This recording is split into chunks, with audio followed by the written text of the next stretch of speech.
BA प्रथम वर्ष राजनीति विज्ञान की कक्षा में आज का हमारा टॉपिक है संप्रभुता। जनसंख्या, निश्चित क्षेत्र, सरकार और संप्रभुता। राज्य के इन तत्वों में संप्रभुता सबसे अधिक महत्वपूर्ण तत्व है, जिसके आधार पर राज्य को अन्य सभी समुदायों से पृथक माना जाता है। राज्य के लिए संप्रभुता का वही महत्व है जो व्यक्ति के लिए जीवन के लिए प्राणों का होता है। संप्रभुता का जो आंग्ल पर्यायवाची है सोवरेनिटी, ये लैटिन शब्द सुपर और एनस से लिया गया है, जिसका अर्थ उस भाषा में सर्वोच्च शक्ति होता है। संप्रभुता की सर्वप्रथम व्याख्या जीन बोंदा के द्वारा की गई, जिसके अनुसार संप्रभुता नागरिक और प्रजाजनों के ऊपर राज्य की वह सर्वोच्च शक्ति है जिस पर कानून का कोई अंकुश न हो। ग्रोसियस भी कहते हैं कि संप्रभुता उस व्यक्ति में निहित सर्वोच्च राजनीतिक शक्ति है जिसके कृत्य अन्य किसी पर आश्रित न हो और जिसकी आज्ञा का उल्लंघन न किया जा सकता हो। बर्गेस कहते हैं कि यह व्यक्तिगत रूप से प्रजाजन व उनके समुदायों से ऊपर प्राप्त राज्य की मौलिक, निरपेक्ष व असीमित शक्ति है। संप्रभुता के बारे में विलोबी कहते हैं कि संप्रभुता राज्य की सर्वोच्च शक्ति है। इस प्रकार हम कह सकते हैं कि जो संप्रभुता का तात्पर्य है कि एक निश्चित क्षेत्र में राज्य की सर्वोपरि शक्ति। साथ ही संप्रभुता के दो पक्ष होते हैं, आंतरिक संप्रभुता और बाहरी संप्रभुता। आंतरिक संप्रभुता का तात्पर्य है कि राज्य व्यक्तियों या व्यक्ति समुदायों से उच्चतर होता है और वह अपने निश्चित क्षेत्र के अंतर्गत रहने वाले सभी व्यक्तियों, निश्चित क्षेत्र में स्थित सभी समुदायों और संगठनों को किसी भी प्रकार की आज्ञा दे सकता है और शक्ति के आधार पर इन आज्ञाओं को मनवा सकता है। व्यक्ति अथवा समुदायों के द्वारा इन आज्ञाओं के विरुद्ध अन्यत्र कहीं भी अपील नहीं की जा सकती। बाहरी संप्रभुता का तात्पर्य है कि राज्य किसी भी बाहरी सत्ता के प्रत्यक्ष अथवा अप्रत्यक्ष नियंत्रण से स्वतंत्र होता है। एक राज्य को इस बात की पूर्ण स्वतंत्रता प्राप्त होती है कि वह विदेशों से जैसे चाहे वैसे संबंध स्थापित करे। कानूनी दृष्टि से वह मैत्री, युद्ध तथा तटस्थता इनमें से किसी भी मार्ग को अपना सकता है। संप्रभुता के अब हम लक्षणों के बारे में जानकारी प्राप्त करते हैं। पहला है निरंकुशता। संप्रभुता का अर्थ सर्वोच्च शक्ति से है। यह सर्वोच्च शक्ति निरपेक्ष और निरंकुश होती है।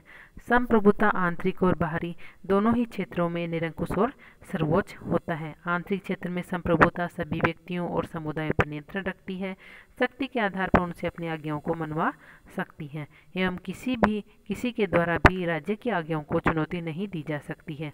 इस प्रकार बाहरी क्षेत्र में एक राज्य दूसरे राज्यों के साथ संबंध स्थापित करने के लिए पूर्णतः स्वतंत्र होता है। वैधानिक दृष्टि से आंतरिक व बाहरी क्षेत्र में राज्य की संप्रभुता पर किसी प्रकार का नियंत्रण नहीं होता। ऑस्टिन के शब्दों में कहा जा सकता है कि संप्रभु अन्य सभी से आदेश पालन कराने की स्थिति में होता है, किंतु स्वयं किसी के आदेश पालन का अभ्यस्त नहीं होता। दूसरी इसकी विशेषता है मौलिकता।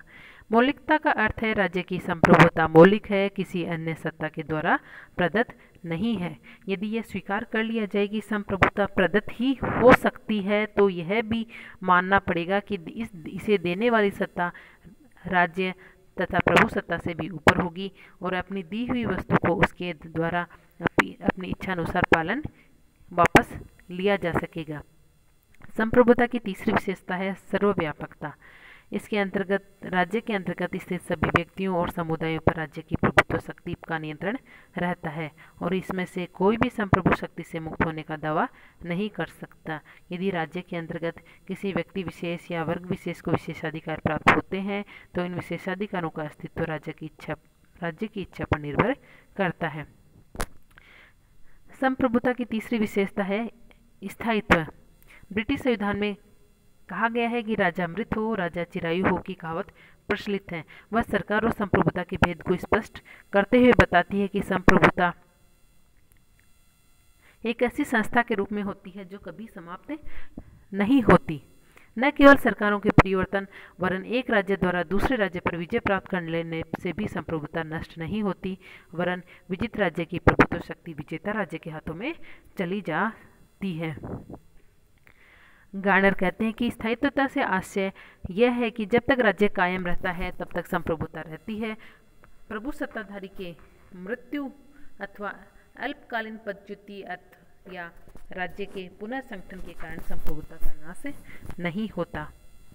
संप्रभुता राज्य से अपृथककरणीय भी होती है, अर्थात राज्य स्वयं को नष्ट किए बिना संप्रभुता का त्याग नहीं कर सकता।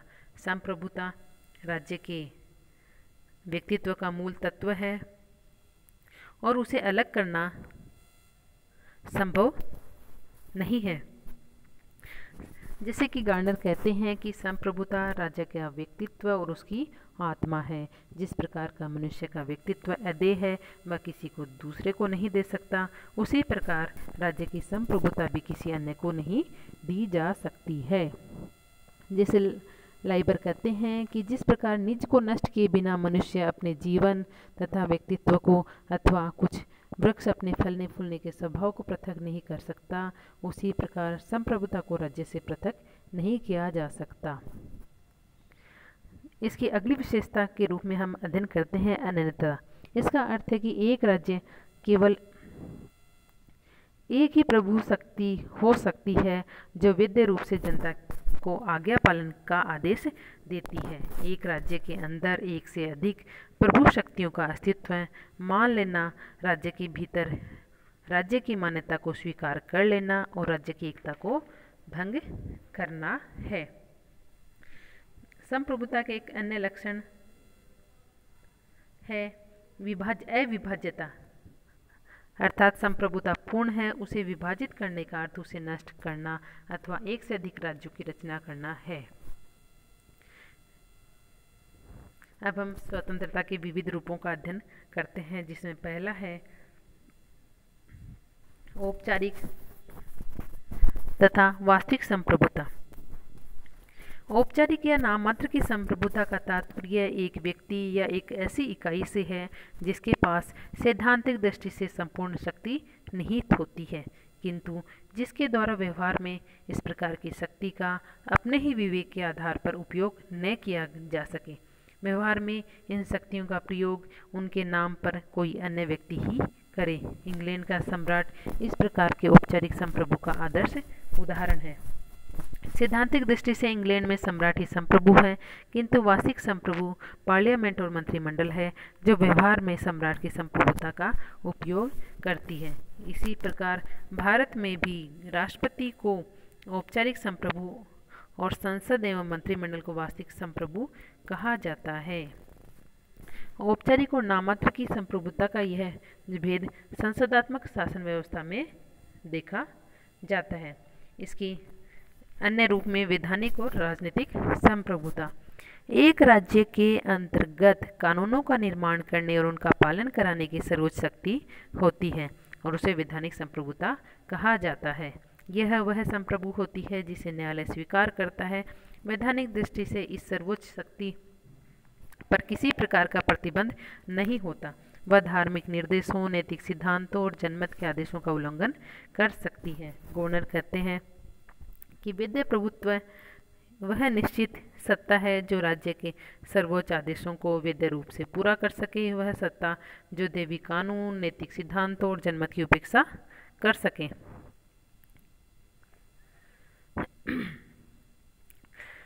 कानूनी संप्रभुता की कुछ विशेषताएं होती हैं, जैसे कि यह निश्चित होती है, न्यायालय से स्वीकार करता है, यह किसी एक व्यक्ति या व्यक्ति समूह में निहित हो सकती है, यह निश्चित रूप से संगठित, स्पष्ट और विधि द्वारा मान्य होती है। वैधानिक दृष्टि से राज्य की इच्छा की घोषणा केवल वही कर सकती है।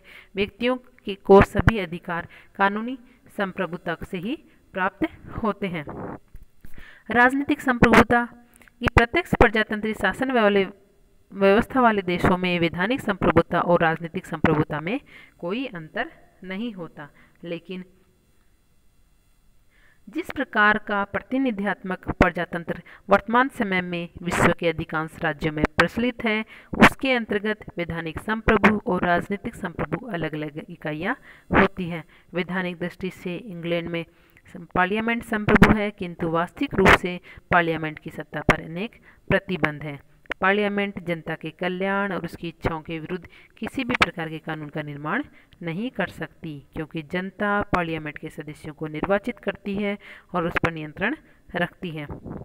वैधानिक संप्रभु की सत्ता पर नियंत्रण रखने वाली इस शक्ति को राजनीतिक संप्रभु कहा जाता है।